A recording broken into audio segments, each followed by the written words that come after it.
Well, here's a new edition of the car they once said Hyundai couldn't make fly. I guess if it deserves a second generation, they proved them wrong. Here's the new Genesis. Overall, you're seeing a fresher, modern design to my eye, especially in the cabin. Things are just kind of less gaudy and ornate. On that face, do I see a touch of 2014 Mercedes S-Class? May as well copy the best. Overall, the car is the same length, nose to tail, but they've pushed the axle line of the wheels, the wheelbase, about 3 inches further apart. Shorter overhangs should make for a little better space inside as well.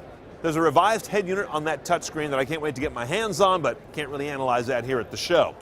In terms of engines, still a 3.8 V6 and a 5-liter V8. The V8 carries over, but the V6 is interesting. They've actually reduced the horsepower substantially, but increased the torque. A refreshing admission that that's how people actually drive cars, not revving them to 7,000 RPM between the gears, but lumping along at 2,000 or 3,000 RPM all the time. Like many cars at the show here, they're making extensive use of aluminum and high-strength steel. In this case, not to save weight, but to have the same weight that they had before, but much greater stiffness.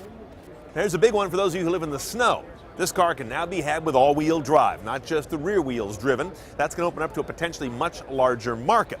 All kinds of technology gizmos have been refreshed on this, primarily in the driver assistance area, including automatic braking, adaptive cruise, head-up display, lane departure, and all those things that you have to have in this class.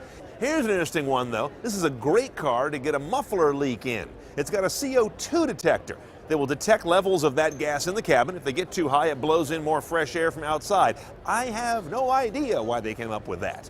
This car should be around $38K or so base in the V6 version, so keeping it below that $40,000 psychological mark. We'll see it in the spring.